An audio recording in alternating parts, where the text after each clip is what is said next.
Shut up, crime! So today we are back here on PJ's Movie Time. Yeah.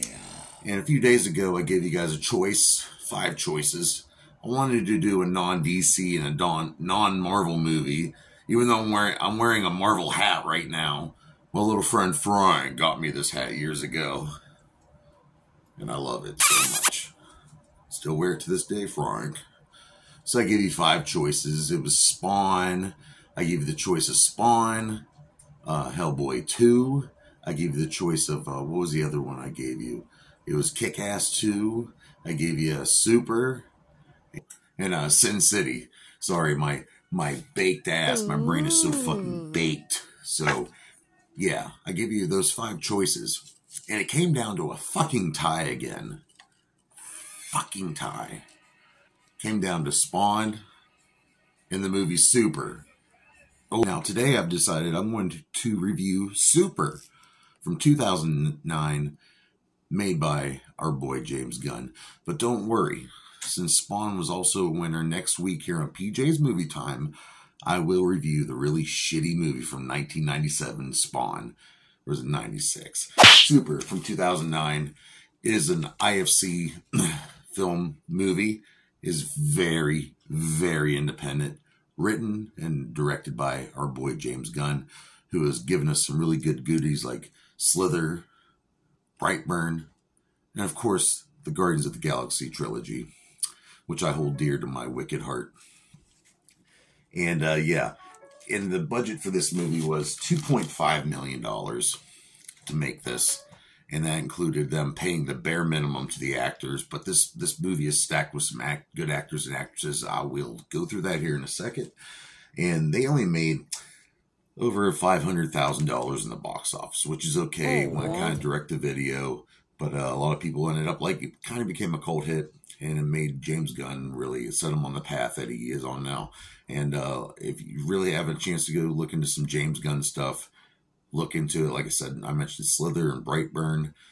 This is a good one here. Super. If you ever get a chance, it's not even 2 hours long. It's like an hour and 36 minutes long. It's pretty good. We're going to go over it right now. It's pretty funny. And what's starring? Who's in this motherfucker? We got Greg Henry playing the detective. Detective Felkner. Detective Felkner gets fucked over in this movie. I don't want to spoil it, but he gets fucked over. I actually like this actor. So Linda Cardinelli makes a little appearance in it. She's works at a pet shop. Her name's Maria. We also have Nathan Fillion playing the role of this Holy Avenger, which is this Christian-based superhero based off this Christian action TV show that the main character watches. Nathan Fillion plays him, which he is notorious for working with James Gunn. We also have Michael Rooker, who was also notorious for working with James Gunn. You might know him. He played Yondu in Guardians of the Galaxy. He's been in many, many films. I can't name them all right now. The Dark Half, he was in that. Mallrats, he was in that. Go look him up. The Walking Dead. Michael Rooker is the man. He plays a bodyguard named Abe. And the body he's protecting belongs to Kevin Bacon, who's playing this gangster-type drug pusher named Jacques. And let's see, I was surprised that Kevin Bacon did this movie because the budget was really not much at all. So I doubt he got paid much, but thanks for showing up. We got Elliot Page playing Libby / Bolty. At the time, she went by Ellen Page. And boy, at the time, she delivered quite a role. And Elliot Page, I'll tell you what, he's come a long way. And starring in the movie, we have Liv Tyler playing Sarah.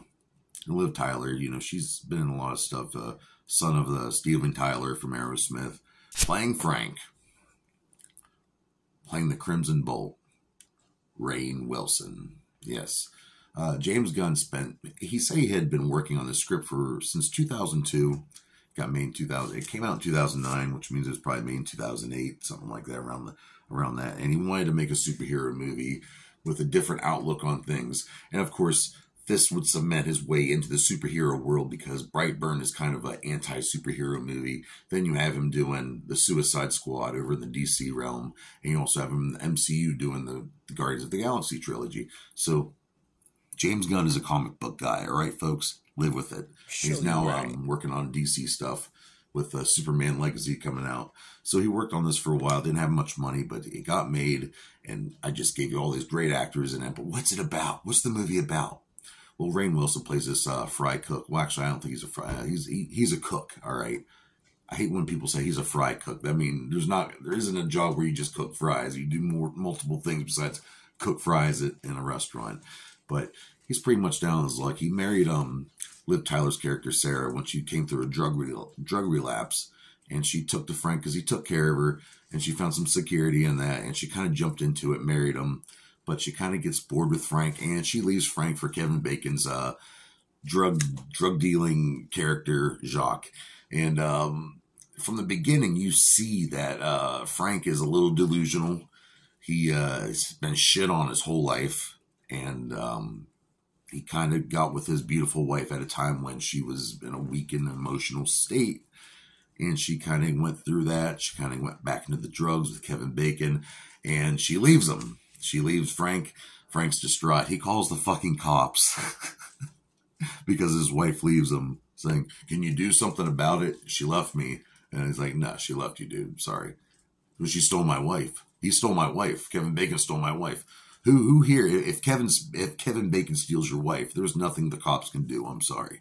Yeah. So he gets a little delusional, distraught. He's following her around, and he goes to a comic book store and meets this girl named Libby. She's kind of really out there and kind of has a violent tendency to her, if you know what I mean.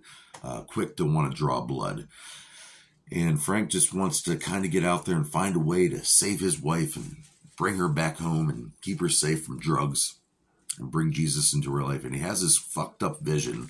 By the way, the opening scene in this movie, there's this animation done. It's really well done. It's got a cool dance number to it.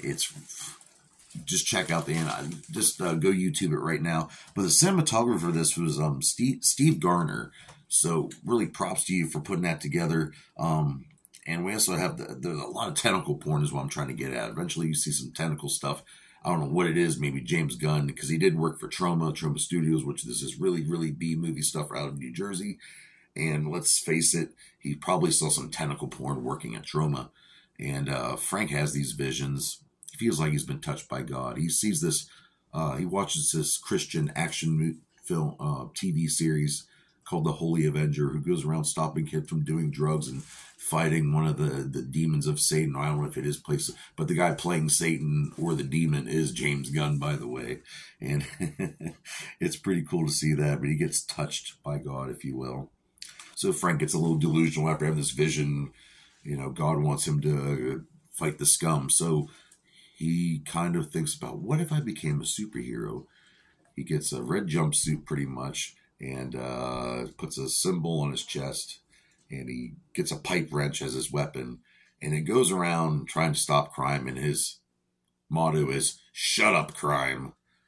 And the thing is, he's going after drug dealers, child molesters. He's going after people like stealing and stuff like that. But the thing is, he's cracking them right in the fucking head with this fucking pipe wrench. And it's just, I don't know. I really got a kick out of it. If do not cut in line at the movies, this guy will fucking crack your head right here in public and your wife. Be careful. This guy's fucking crazy. And in the news, this Crimson, he calls himself the Crimson Bolt. This Crimson Bolt guy's a menace. He's going around putting people in the hospital, almost killing them and breaking collarbones. But then they find out, oh, wait, he's stopping drug dealers. He's stopping human traffickers and stuff like that. Maybe he's not so bad, but he's trying to get into Jock's inner circle with the drug dealing. Sarah's back on the drugs, and she's involved with all these fucked up, shady people now. And Frank's just trying to get her back, and he's trying to get in there. Eventually, Libby from the comic book store kind of catches on. She wants to be a part of it too. Yes, she becomes the kid sidekick of the Crimson Bolt, Bolty. And Ellen Page, I'll tell you what, great acting. Like I said, I can get on the best acting in the movie.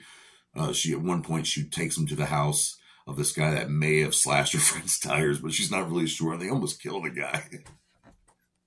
But I don't want to spoil it. But it's pretty much about Rainn Wilson distraught husband trying to get his wife back from the evil clutches of Kevin Bacon, using a superhero alter ego, cracking people in the face with a pipe wrench.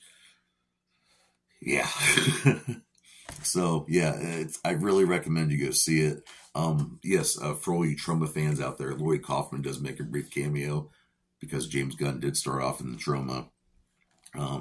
So many brutal kills. My God, the kills are brutal. He ends up making his own bombs. I mean, he's dropping cinder blocks on people from 2 stories up on people's heads. He's fucking, oh God, it's brutal, it's violent, it's funny as hell, and you feel bad for Rainn Wilson. He's so fucking delusional. Kind of reminds me of Observe and Report with that character. But what do I rate this movie? What do I rate the movie Super, directed and written by James Gunn? I'm gonna have to rate this super movie a super 4 out of 5 dog dicks, and that's a great rating. Now, join me next week, same place, same time, next Monday on PJ's Movie Time, and I will review the movie Spawn, the 1990s nightmare. Spawn. Blech.